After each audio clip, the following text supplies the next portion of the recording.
I'm on a new stream, guys, and I don't know how many of you are going to be able to find me here. I wonder if I can... anybody here? How do we share this?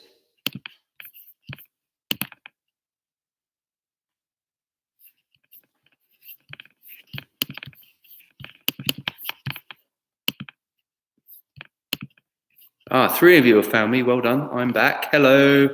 I'm going to try and put a link to this on the other one. If we can. Can anyone do that? Does anyone know how to do that? Excellent connection, it's saying now.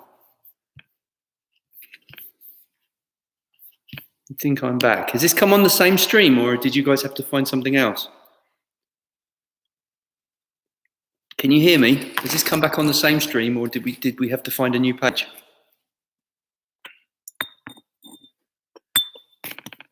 Different stream.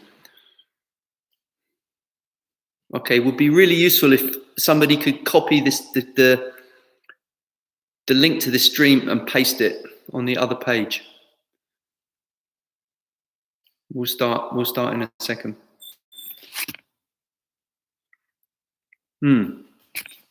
Could you maybe put a link in the chat for the people that are lost? I tried to get some new people on tonight. Unfortunately, they're all going to be lost. I put exactly on the Facebook page how to link to this channel. Chat is disabled on the old stream. Oh well. 11 of you made it across, so we're going to start, and then people can find it on the catch-up. Right.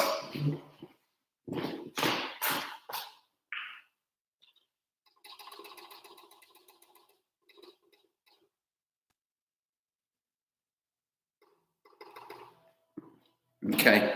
I was going to answer this question. I'm going to answer this question to give people a chance to find us, and then in 5 minutes we are starting because we've got some stuff to get through. Thank you for finding us. Link came by email, no live chat on the old one. Okay, so what bits of what we're learning to incorporate into your daily routine? So what I was saying was, we're going to use the sequence, not that you're going to use the sequence in your daily life, right? For those of you that do martial arts, someone doesn't attack you in a sequence. You can't say, oh, come with that hand, now do this, now do that.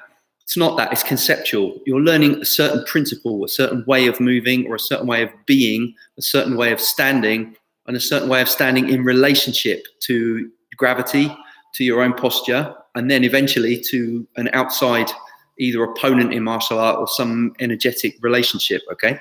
So we're learning a set of principles, and they are absolutely applicable in daily life all of the time. If they weren't, I would question what you're learning. So what I mean by that is, if you say, I want my martial art to enrich my life and to give me principles by which I can live my life, but when I come to, say, sparring, none of it works, what does that mean? It means that life comes along and things don't go to plan, and you have to redirect, you have to change. And that's what Tai Chi teaches you. You change, redirect, but you do not lose your center. You do not lose your stability. You do not lose your connection. So what you're learning to do is kind of ride the currents, but maintain your integrity, your internal connection, and so forth. I hope that makes sense. Buffering again, man. So for those who do not practice any other martial arts, and second edition for those who do, yeah. So I think maybe that's answered that question. If you learn principle in Tai Chi, for example, how to rotate to deflect an incoming force while maintaining your central equilibrium, then what does that mean when something comes along like this scenario? We have to change our plans. We have to adapt, but we don't lose our centers. We don't lose our sense of self. So you'll have to hopefully it will be on the catch up. So it froze. Okay. In terms of biomechanical, you're learning certain optimum ways of using your body, how to spine, the waist, the joints, and then you'll find yourself using them in daily life. You go bend down to the fridge to pick something up. You suddenly lower your level. People say, oh, wait, that was easy. That used to be like, oh, eat my back. Now I can just go down and come back up. Or you're in Sainsbury's with your shopping trolley and you go to turn around the corner and you connect and it's effortless. Or you're doing the ironing and you find you're using your waist and your arms is much more relaxed. Or you're using the vacuum cleaner and you're suddenly doing rollback.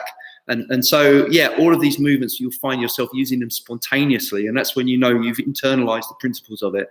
And then the Tai Chi starts to enrich your life. Oh dear, I feel a wine coming on. Oh dear, I feel I'm talking too much. Okay, so I've given everyone a chance. I think almost everyone's found us back again. So I'm grateful. Let's do some practice. Enough waffling. Warm up and 8 Qigong.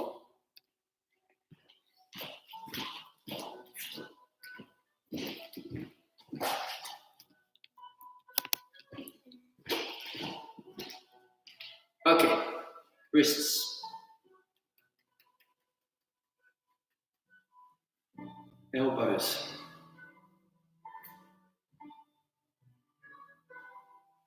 shoulders,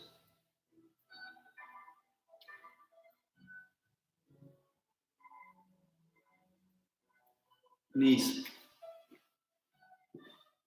Keep the crown of the head lifted up. Imagine you're on a string suspended from the top. Everything's relaxed. This is happening, it means you're tense. You can't bounce and be tense at the same time, so you have to relax, let go of the tension. A few more. It's a short class, but if you're practicing at home, you want to do more repetitions of these, like 100 or so.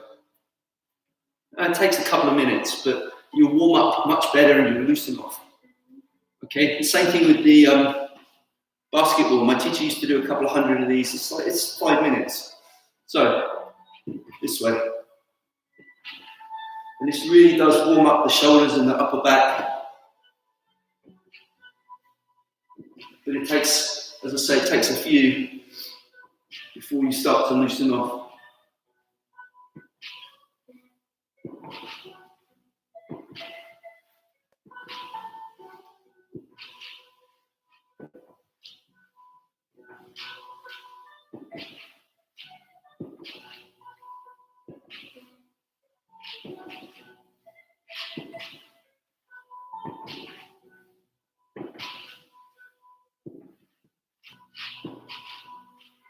Okay.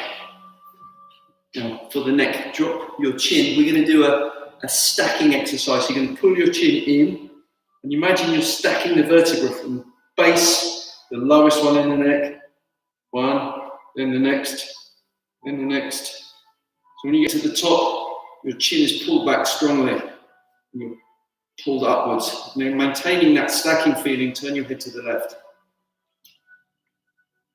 Back to the middle, and to the right. To the middle, keep that chin pulled back. Left again. Other side. Back to the middle, keeping that pulled back. Bring your ear to your shoulder. Other side. Other side. And then relax it. Now when we rotate the shoulders, I want you to make like a wave in the spine. Feel it go through the whole body.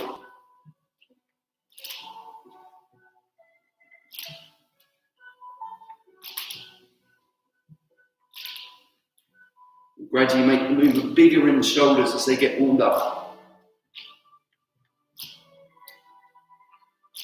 Go a bit the other way.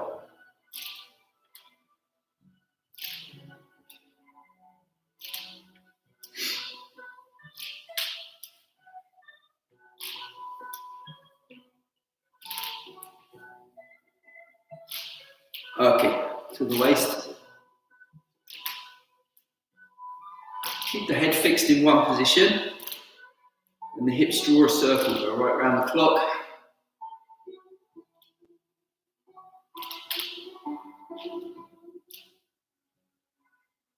And back the other way.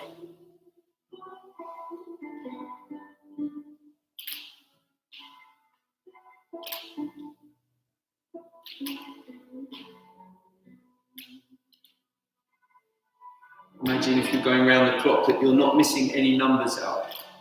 So it's a circle, as perfect as you can do the circle. Feet together. Knee rotations.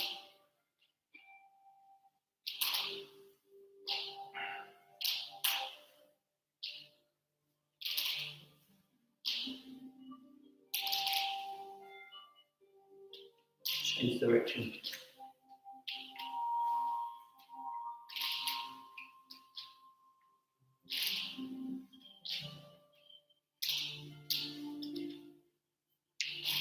Bend the knees and straight.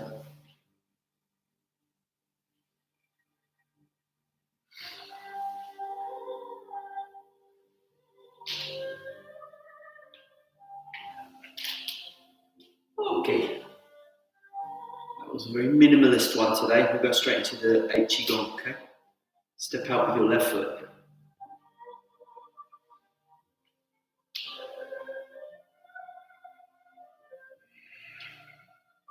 Two dragons swim out to sea. Two tigers hiding in the cave. Shoot a rocket to the sky.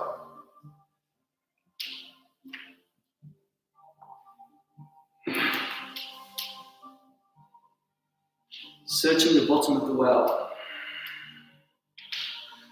Scooping the moon from the water.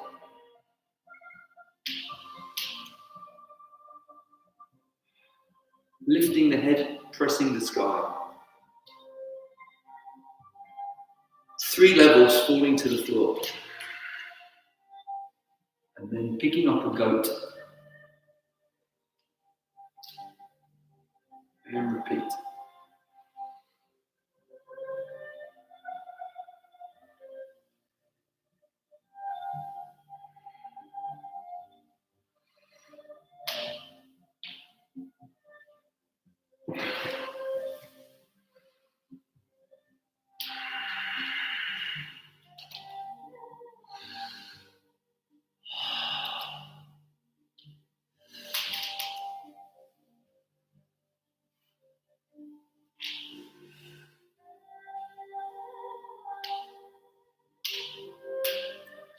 Make space in your hips, lift the chest up, and pull yourself down into the squat. Actively pull down.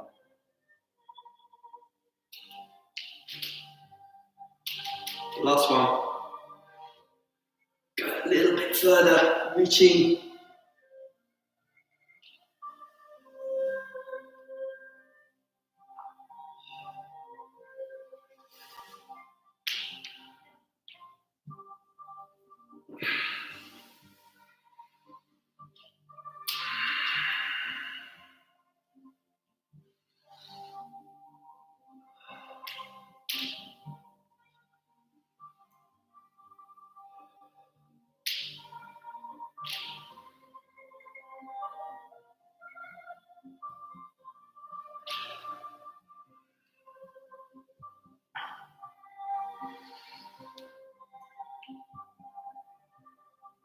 Three breaths.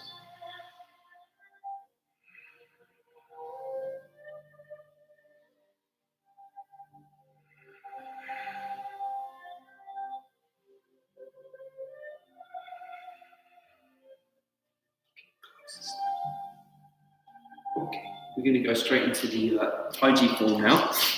Those of you who are just joining us that don't know these exercises, go on my online academy. The Qigong course is there. It's a free course. I explain all of those movements, exactly how to do them, the breathing, everything. It's all on there. So check out the link. Anything else? Right, let's do our 8 Tai Chi form. We're going to do it just once with my back to you. I've had some questions about grasping the bird's tail, which I want to answer. So we're going to concentrate on that today. So I'm only going to do the sequence once. I suggest you guys, you need to do it 3 times a day, okay? So that's, 5 minutes practice. Either if you've got the course or you can go back and try and find them in the live videos, but try and go through the sequence 3 times a day. That way, every little while we'll put a little new bit, but you're consolidating the old stuff. Otherwise, you'll learn the new stuff and forget the old stuff. So you want to make sure you're always practicing up to where 3 times a day. And then when you add an extra bit on, the old stuff is getting better and better and better. Otherwise, you get better at the new stuff and you forget the old. Okay, let's begin. Back towards you today. By popular demand. Okay.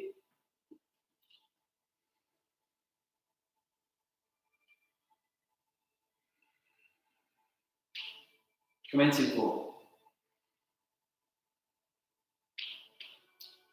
Repulsing monkey.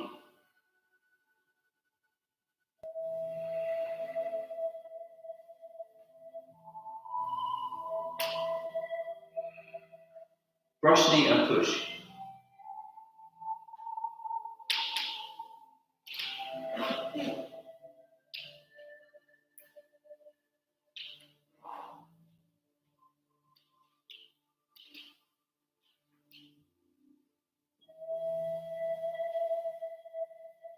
Parting the wild horse's mane.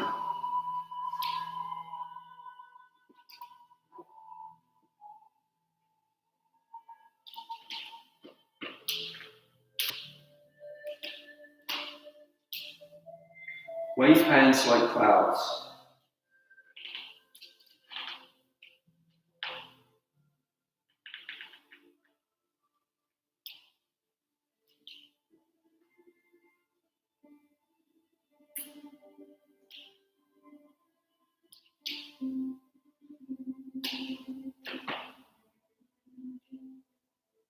Golden rooster stands on one leg.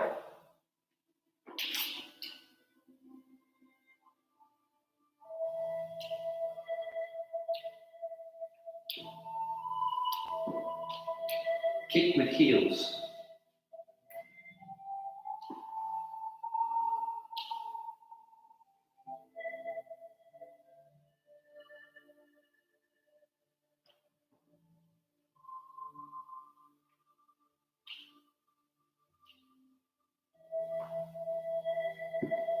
Parting the wild horse's mane.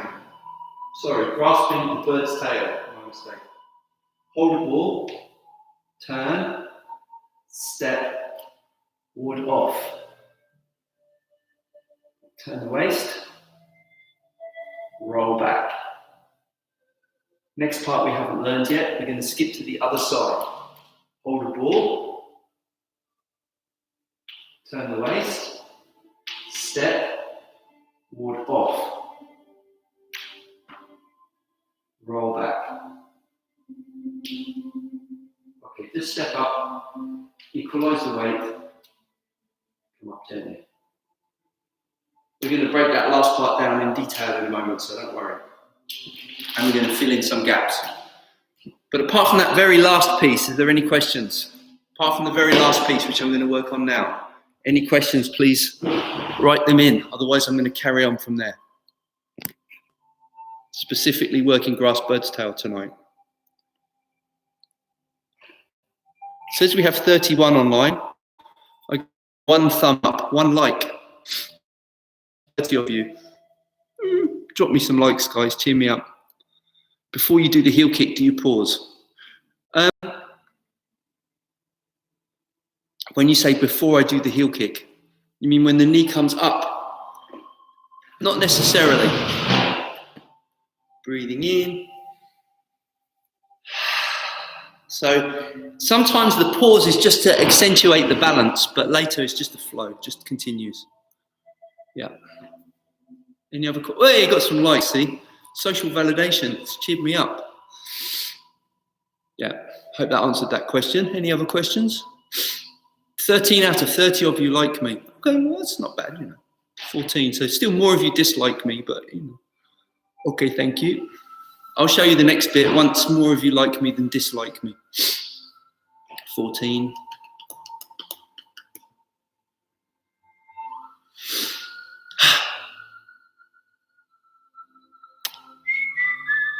Still only 14. Big like, you know that little button with the thumb up? 13 of you here, only 14 of you like me. Okay. It's okay. I can take a hint. Right. 15. Okay, it's almost half now. Right, so here we go.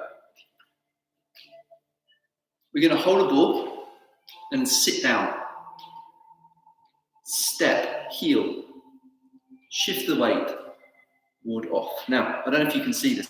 My weight initially stays on one level, comes forwards. When it hits the front foot, it very slightly rises up. You know, we were talking about the ball floating in the water. very slightly rises up. And the counterbalance is the other hand pressing down. Crown of my head is up, energy's on the top of the forearm. Here I turn my belly button to face the same direction as my front foot. As I do that, my palm turns down, my other palm comes up. My hands stay the same distance apart. I shift the weight onto the back leg and I turn my waist like I'm stroking something past me. New part. The hand continues behind me, so I'm taking a selfie in a position that you learned before. The other hand is in the ward-off position, which means your wrist must be in the center of your body and your arm is away from you. See this? So, no good? Yes. So we're here, we continue. This is not stretched, this is a comfortable distance. Nothing like that. Okay, let's do that again. Ward off, and it doesn't matter if you're mirroring me or not. You can do the same side, you can do the other side, because we're going to practice this on both sides. So it really doesn't matter. You do whichever side you're comfortable. Step with the heel, shift the weight, energy up. Square the hips, energy back. Deflect, turn the waist. Continuing into the third energy. Comes up, keep the weight back, turn the hips again to the front. But now, can you see I'm rotating on the back hip? I'm rotating on the back hip. As I do that, the hand that I'm looking at, my selfie hand, comes so that it faces my forearm of the other hand. And they are about 1 inch apart. So 1, 2. From here, I'm going to now transfer my weight to the front foot and I'm going to press this palm into this forearm. As I press, I squeeze my elbows down a little bit and raise my head. This is the energy of press. So we now have 3 energies: ward off, roll back, press. Again, hold the ball, ward off. This is pang. Square the hip. This is lu. Turn. Look behind you. This is the transition into ji. About 1 inch between them. The weight is on the back leg. Now shift the weight. This is press. Let's do the same exercise to the other side. Fishing for compliment. Yeah, I know. Really late. Well, better late than never. Okay. Hold the ball. Turn the waist. Step with the heel. Make sure your weight is 100% in your standing leg. As you shift the weight, keep on one height, and then at the end, slightly come up. I mean slightly, like a ball floating in the water. The other hand's pressing down to counterbalance. Your belly button is pointing across. Now you're going to square your belly button up the same direction as your toes. 1 palm up, 1 palm down. They stay the same distance apart.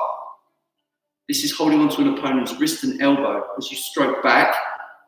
If I go straight back, I'm pulling him into me. So I need to turn the waist to deflect, so the force of the opponent goes past me. Only after it's past me, I bring the hand up. So I'm taking a selfie. My other wrist should be in line. I have a zip top on, so that's my center. That's my wrist is in that line with my zip. Keep the weight back. Square the hips. Bring the hand in an arc over the top, so it's about 1 inch from the inside of your forearm. As you shift the weight forwards, you press. You drop your elbows and you drop your shoulders. This is called ji. Okay. Questions so far? I hope that was clear. Please ask. You can see this nice and clear here. 1, 2, press. Here. You want to press with your palm. You see people pressing with the fingers, but this is weak. This is not good structure. It's here. So the force comes through and makes a frame. Any of you guys train jiu-jitsu or grappling, you'll understand how this works to make a frame with the opponent. So this is strong. If I take this away, it collapses. This is a frame. If I go on the other side, well explained. Thank you, Suzanne. Appreciate it.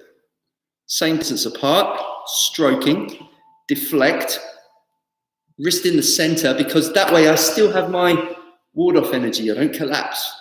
I turn my waist. Then I shift my weight. I turn my waist, palm, and at the end there's a squeeze. Imagine you're squeezing the juice out of an orange. Should there be a very slight up at the end of the press, or is the force horizontal? All clear, thank you. Should there be a very slight up at the end of the press, or is the force horizontal? Yes, there should be a very slight up. The force is horizontal, but whenever you break, when I say break in Tai Chi, we don't stop, we simply redirect. I gave the analogy before of joined up writing. So there's always the energy's got to go somewhere. It can't stop, so it has to be redirected. When you press, I'm going to try and show a little bit of martial force, like the close-up. Okay, it's helpful. Check this. So I'm going to do it. I don't want to do too much force, so I knock the computer. But what's the idea of this? So what happens is there's a compression force, and that will cause, like a ball bouncing off the floor, that is what causes the slight up, to answer Joan's question. The up is actually a result of the force hitting the floor and rebounding. It's not me trying to go up and down. That's a mistake. Okay? You don't try and go up and down. You simply, the force comes back, which causes a slight up. Okay? Okay. Right, now I'll show you how to put them together. Can you explain about application of press? I wish I had a person to show with. Concept could be, for example, okay, I have somebody's arm and I'm pulling them back. In wrestling, you could maybe YouTube and look up what's called an arm drag.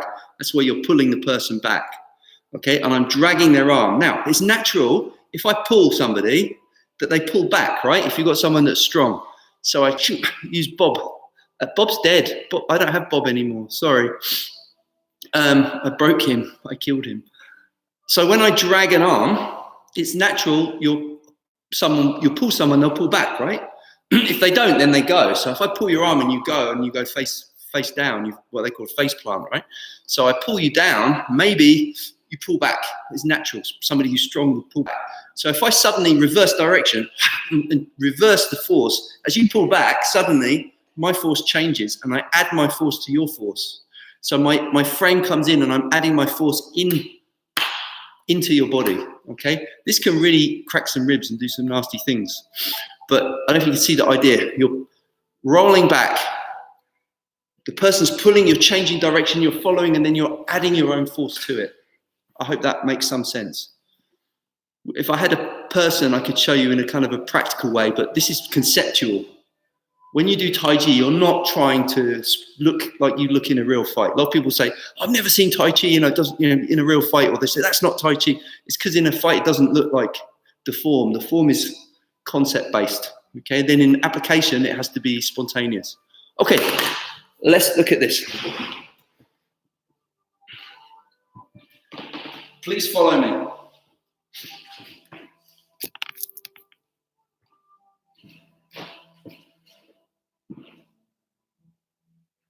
Left kick. Bend the knee.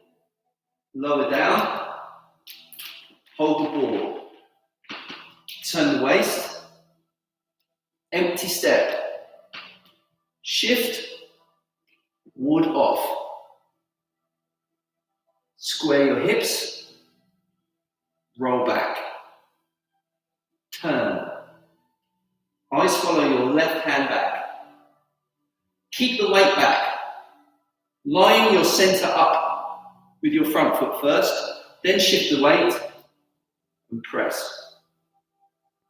Okay, there's a little more, then we do the other side. So we're going to skip, just going to hold the ball posture. Turn the waist, step, shift the weight, ward off, square the hips.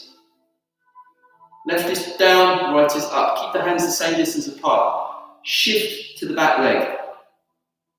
Turn the waist. Look at your rear hand. Square your hips. Your palm is 1 inch away from your forearm. Shift the weight and press. Lifting the head, dropping the elbows, a slight squeezing feeling. A slight squeezing feeling. Okay, just come up. So, I want to show it facing front because I'll show you what's the most common mistakes people make.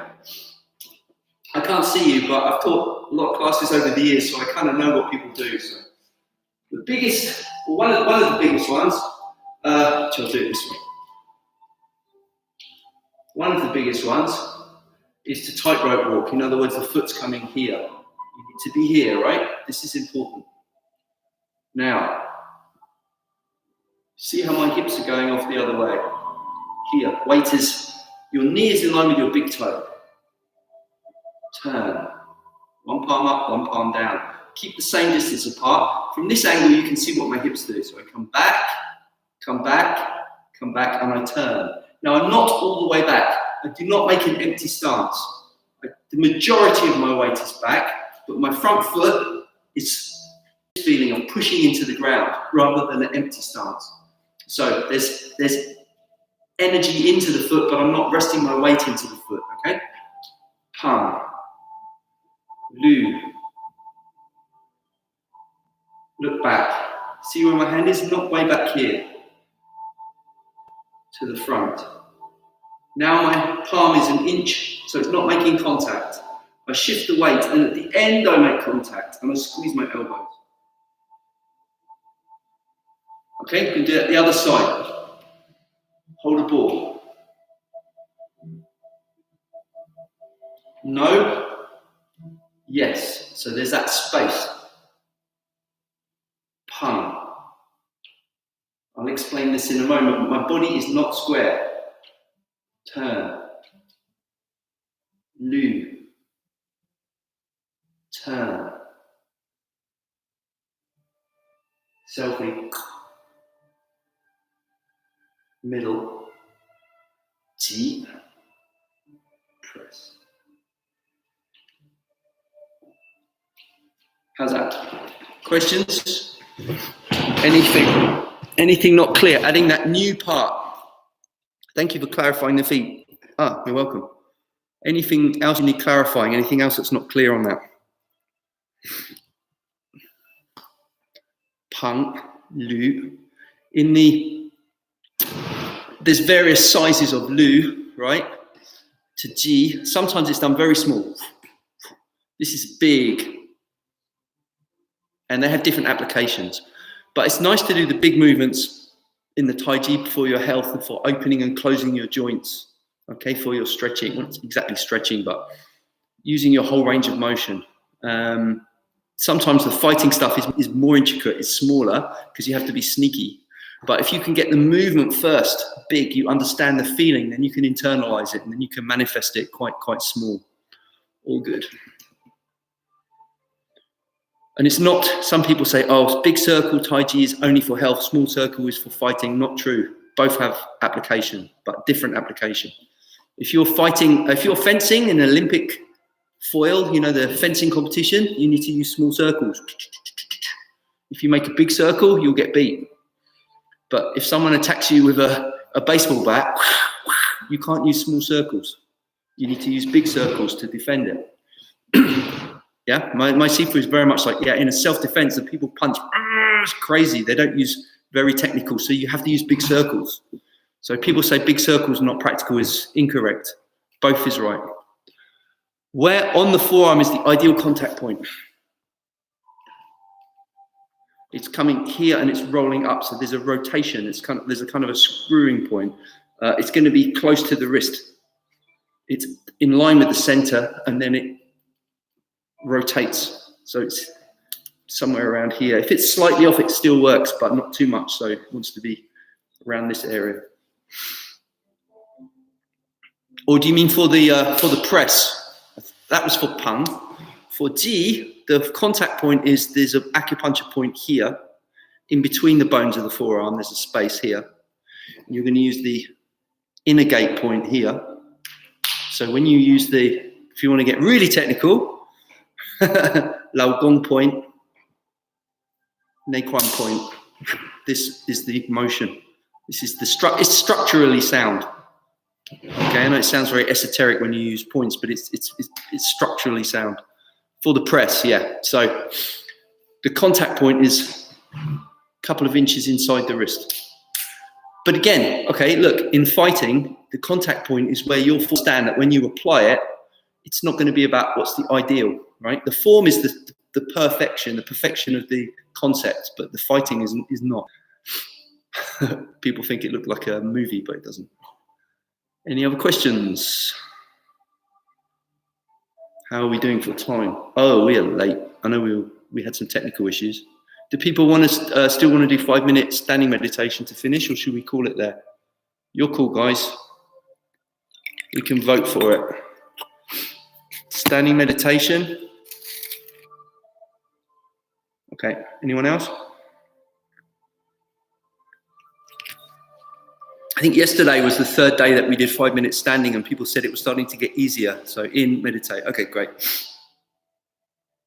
That's unanimous. This is my app for the. What I didn't do yesterday was turn the airplane mode on when I did it.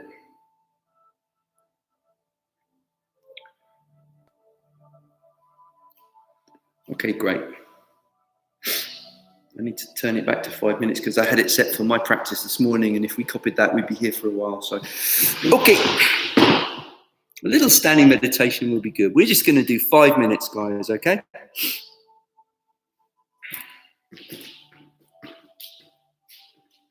Okay. Crown up, chin in, arms down.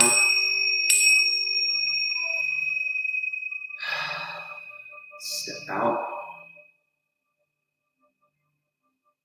Equalize the weight. Find that center point. Make some space in your hips, unlock your knees. Slowly bring your hands up. And then sit down like you're sitting on a high chair.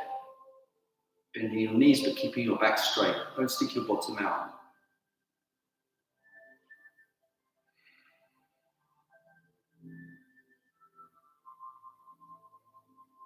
Only raise the hands as far as you can without tension. If you have tension or pain in the shoulders, it's counterproductive. You can simply practice the standing meditation here or even here.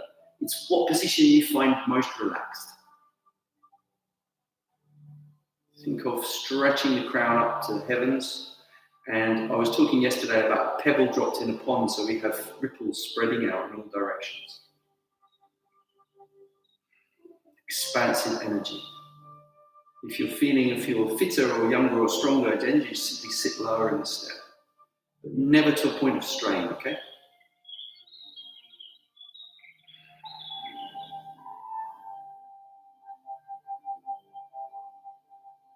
You can keep the eyes open or you can half close them.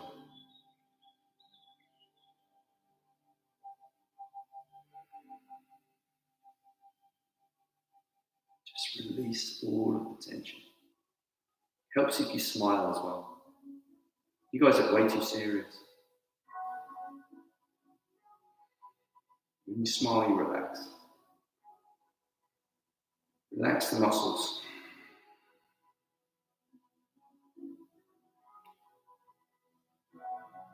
Think of relaxing the nerves. When you relax the nerves, you feel a kind of a stretching, an internal release.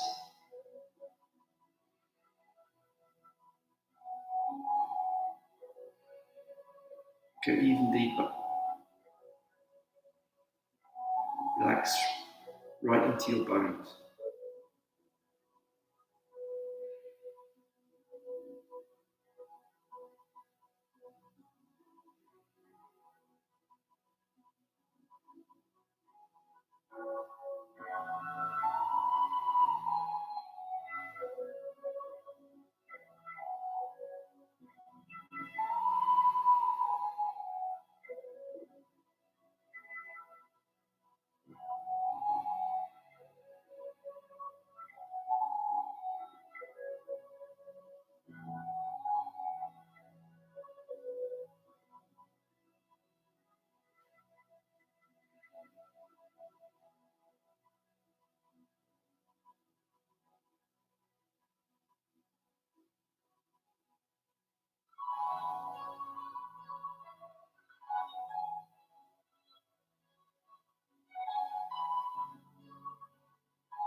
Slowly, gently bring your hands down. Straighten your knees, but don't lock them.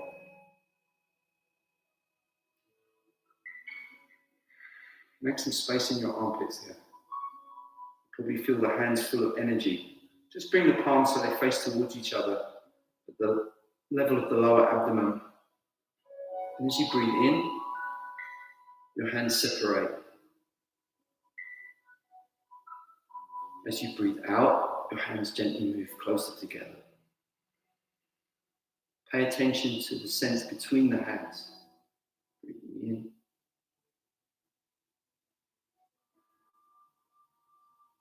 Breathing out.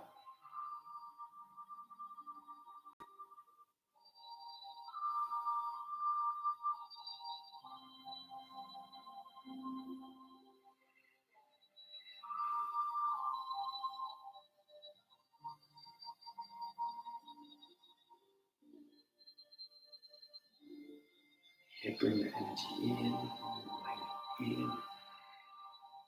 Imagine you're gathering it to your abdomen, palms in.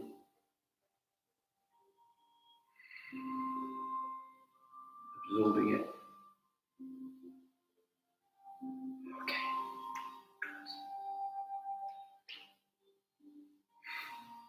Thank you all very much. I hope that sets you up really well for the weekend. Don't forget to review. And next week, we're going to finish the grasp the bird's tail movement. So we'll finish that next week. There's still a few places people were saying about the online academy.